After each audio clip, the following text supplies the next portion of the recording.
Hi guys, Aaron Dorr here. I am driving right now, just left Cheyenne, Wyoming, meeting with some of our best ferocious pro-gun champions in the Capitol in Cheyenne. Senator Anthony Bouchard and Representative Bob Wharf.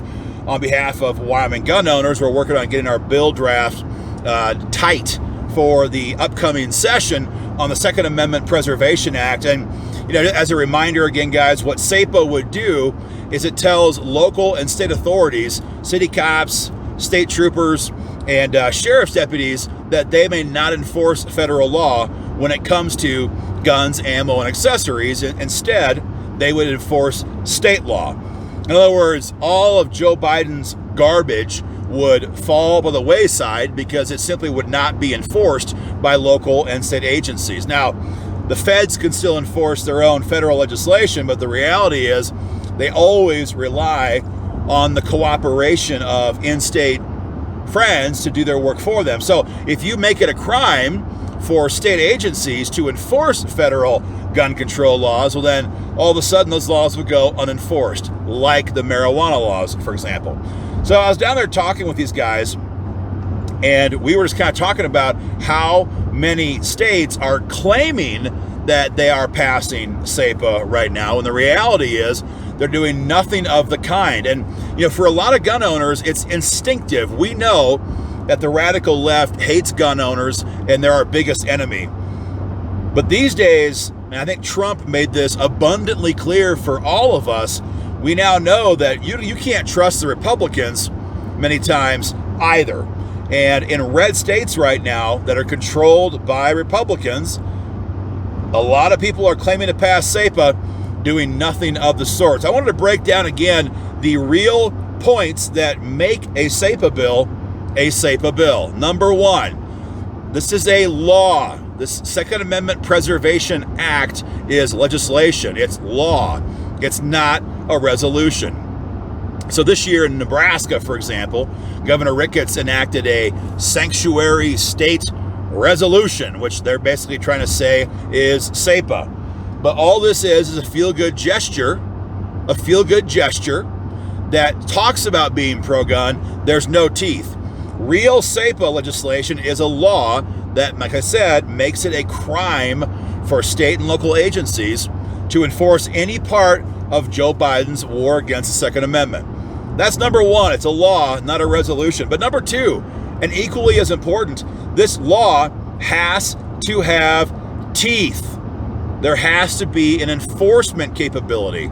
So the bill that the Dorr brothers are pushing in states like Iowa, Wyoming, Ohio, Pennsylvania, Minnesota, Georgia, a whole bunch of states right now, these bills are drafted to allow you, the individual gun owner, to sue these agencies. If they violate SAPA law, you can sue them in a civil court for damages.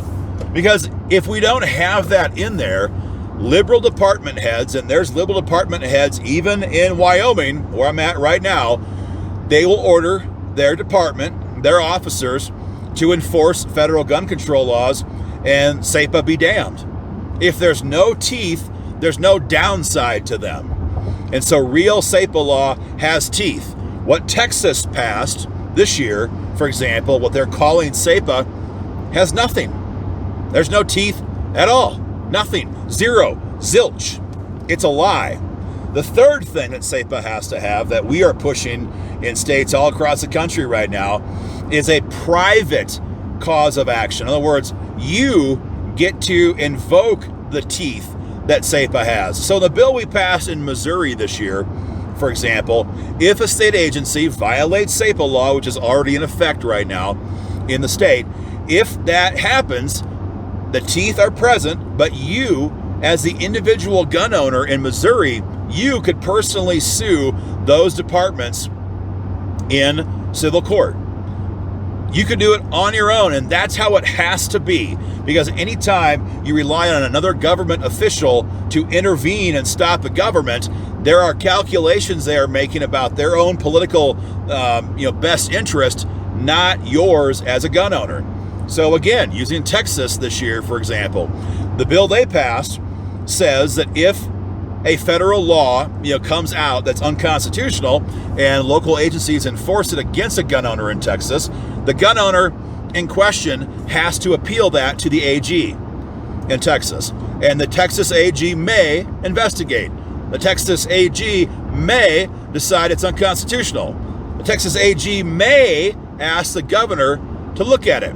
The Texas governor may decide the federal law in question is unconstitutional. And the Texas governor may then tell state authorities, state agencies in Texas not to enforce that federal gun control law. Did you hear all that?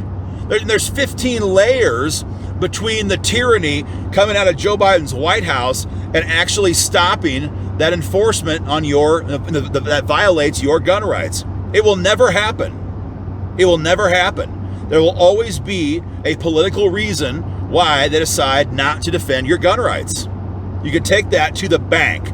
And so for these states that are doing this and leaving the enforcement of SAPA up to the state agencies like the AG's office or the governor, that is an absolute con job on gun owners. And so I know it's a little bit nuanced, but at the end of the day, it's really pretty simple. Has to be a law, not a resolution. It has to have teeth or else it counts for nothing. And the enforcement of that teeth, that bite, has to come from individual citizens, not some other appointed or elected government official. So as sessions begin to kick off, next year rather, you've got to watch. As you see red states in particular, when you see red state Republicans trot out SAPA legislation, so-called, if it's a bill that we're working on, that bill is good to go. But if it's a bill that some moderate is running just to get cover at election time, those are the three things to watch for. If any one of those three are missing, they are trying to play you for fools. Do not fall for that.